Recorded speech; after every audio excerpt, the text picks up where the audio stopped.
Hi, beautiful people. Welcome back to Faithfully Booked. So great to have you here. Thank you for tuning into another video on Faithfully Booked YouTube channel. Thank you, thank you, thank you. Hope you've been doing well. Hope you've had a lovely week. Hope you are good. Hope you've been reading. Hope you've been having a great time living, just doing what you're supposed to do generally, actually. But yes, hope you're good. I'm doing well. I'm fine. I'm good. All right. So in this video, I just want to tell you guys about a particular genre of books, right? I want to recommend books in a specific genre. I love reading biblical fiction books. So biblical fiction books, and that's fiction books based off of like real Bible stories, because all the content of the Bible is actually very, very real. So biblical fiction is actually one of my favorite genres to read. I love biblical fiction, and this is just a big shout out to Mufe and Rose because they're the ones that really got me into this genre, and they keep sending me books. Whenever I ask for like recommendations, they're always like there to send me books, recommend books to me. So thank you, Mufe and Rose. Mufe actually has a bookstagram. She reviews books, recommends books on there, and it's to summarize. So please check it out. I would also attach it to the description box thing, and please just follow her and get your book recommendations. She really reviews books in a beautiful way and everything. So in this video, I'll just be sharing four biblical fiction books. I'll be recommending four biblical fiction books that I've read. Honestly, I haven't read a whole lot of biblical fiction, but the ones that I've read, this one that I'll be recommending, I absolutely loved them. Right. So the first one that I'll be recommending is none other than A Pearl in the Sand. A Pearl in the Sand, and I believe this book is written by Tessa Afsar. I hope I pronounced that right. So A Pearl in the Sand follows the story of Rahab, the prostitute from the Bible, right? And I really loved reading this book. So in this book, we get to see, Rahab. The book takes us through her life in Jericho, takes us through how she got into the prostitution, introduces us to her family, her encounter with the Israelite spies, how Jericho fell, and how eventually they moved, herself and her family were saved, and how they moved to Israel. The book also takes us through, some of the struggles that they had just adapting to the whole Israelite way of life and their customs and everything. The book also helps us to see how Rahab and her husband Salmon got married, how they met, how they got married, and in this book is actually cast like sort of an enemies to lover, story sort of thing. Because if you think about it, like, what do you mean a prostitute from Jericho got married to like an Israelite of high standing, right? There might have been some things going on like in the background. That's just something that I really appreciate about biblical fiction, because the Bible can tell us, oh yes, Rahab got married to someone, they gave birth to this, then this one gave birth to this and gave birth to this and everything. And it's just so easy to just think that, oh yeah, Rhea married someone, they are happily ever after, right? But in this book, April in the Sand, we get to see that they might have right, because it's just fiction, we don't know for sure, right? But there might have been some things that they had to go through, some struggles that they had to navigate, and now eventually they actually conquered them and came out like well and everything. So that's just one of the reasons that I really, really, really like the biblical fiction genre, because sometimes it's just so easy to gloss over certain details in the Bible, but biblical fiction just helps you to like see things in like a clearer light, right? The Bible does an amazing job, obviously, and with the help of the Holy Spirit, we get like deeper revelation of simple sentences or sentences that people can overlook and all of that, right? But biblical fiction is actually like a really, really beautiful genre, and I really love reading it because there are things that we just overlook, right? And let's say you grew up in like a Christian home, you've heard these stories all over, like you've heard these stories over and over and over again. You go to the school, you hear this, you hear about Rahab. Oh, Rahab was a prostitute. She met the Israelite spy. She did this. She was saved. Da, da, da, da, da. She got married to someone happily ever after. She was included in genealogy of Jesus. All of that, right? But biblical fiction just does a good job. Shows us her struggles. Shows us this.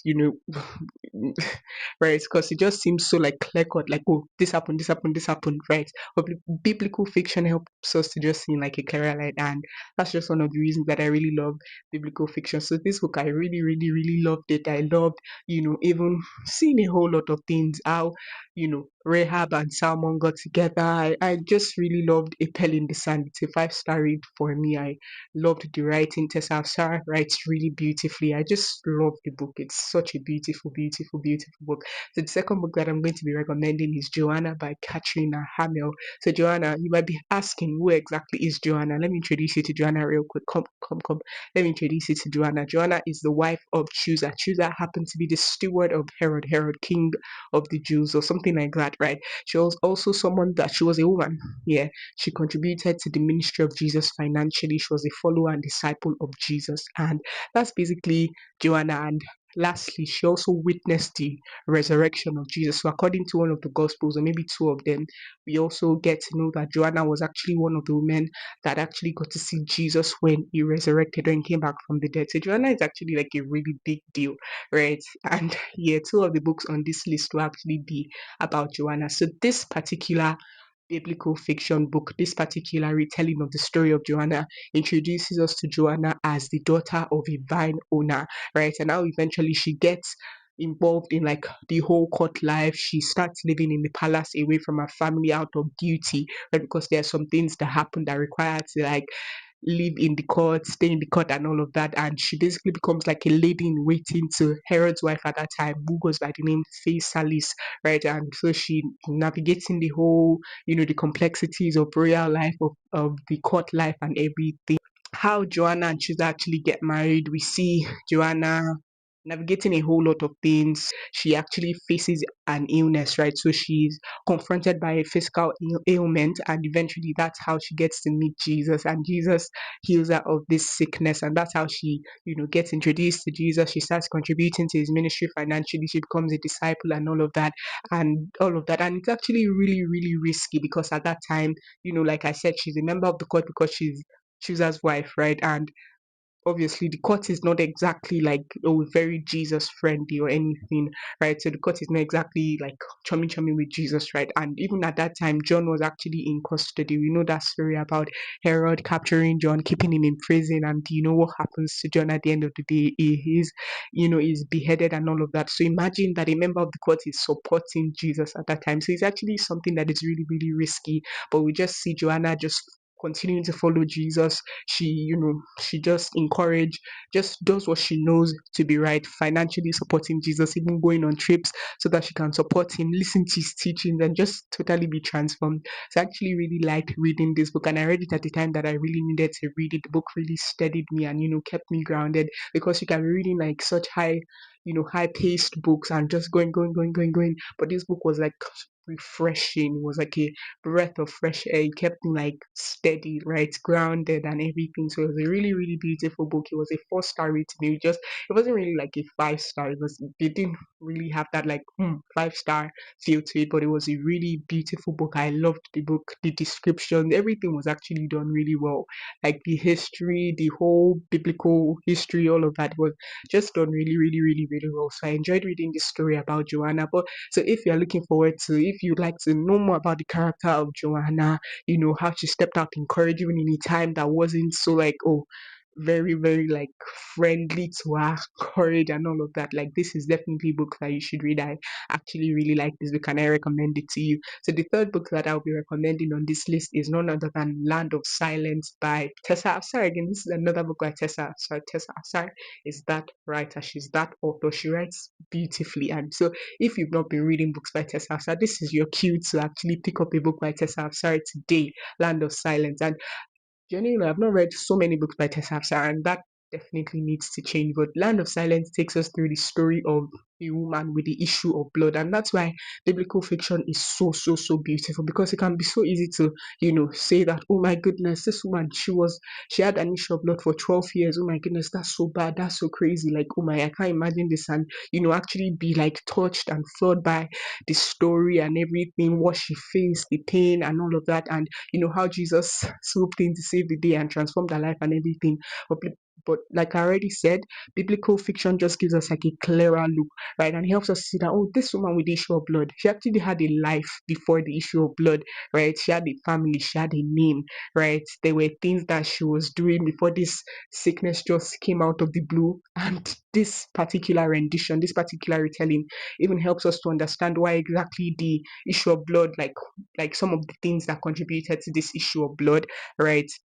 it's fiction, right? It's fiction inspired, right? I mean, imagine inspired and all of that, right? So it's fiction. So this book just helps us to just see clearer, right? It helps us to take a closer look and just like dwell on certain things that we might gloss over when we're actually reading Bible. And I think that biblical fiction even helps us to like mm, probably like even approach our Bible like in a better way, right? And when we read these stories, and it's just to the end that we're actually pointed back to the Bible. When we're pointed back to the Bible, we want to actually get to know these characters for ourselves, get to know these stories for ourselves.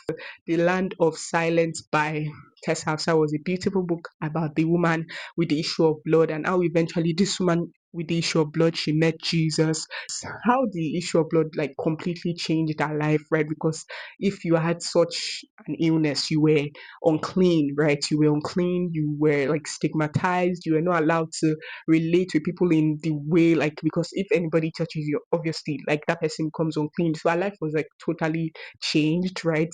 It affected our finances, affected our family, affected our everything about her life. There was no part of her life that was left like untouched because of this issue of blood. But we see how Jesus stepped in, how she, in faith stepped out to, meet Jesus, and how she received that healing, and even allows us to see some things that happened after that issue of blood. So I really, really loved this book. This was a 5-star read for me. The writing was beautiful, the story was beautiful, the plot was beautiful. I absolutely loved Land of Silence by Tessa Afsar.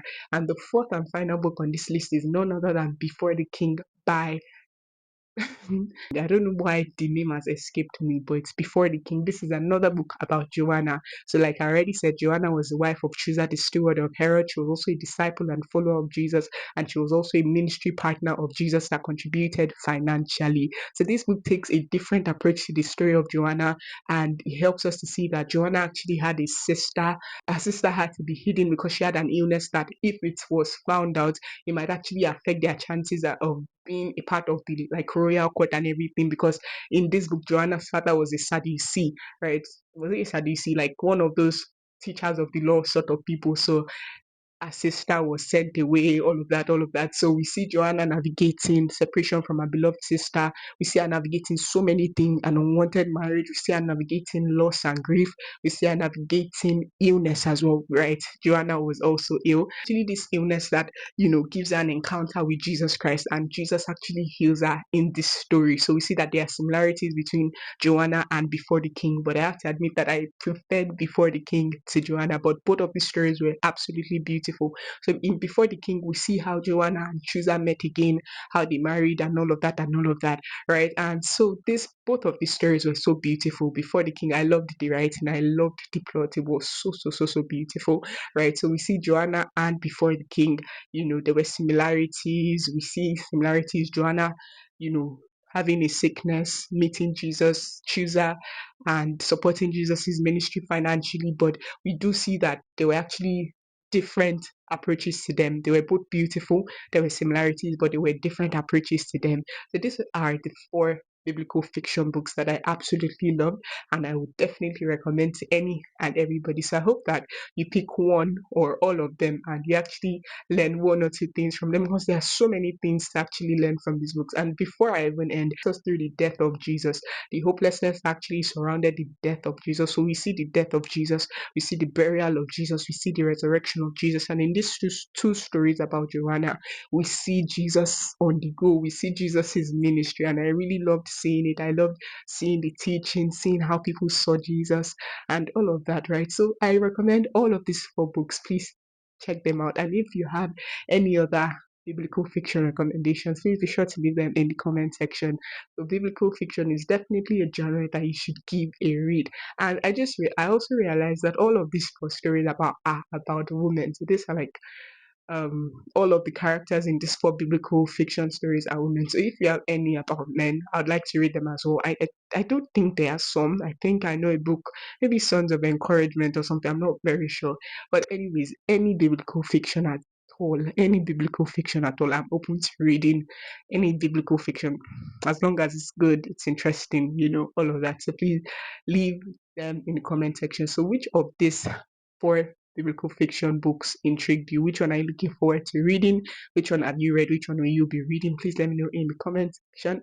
And so please don't forget to leave a like and also subscribe to the channel. And I don't know, share it to your friends, share it to people that would like to get into biblical fiction, share it with all your friends, all your Bible loving friends and Bible hating friends and everything. And I'll see you next week by God's grace. So this is a bye for now. Thank you for watching. Bye bye.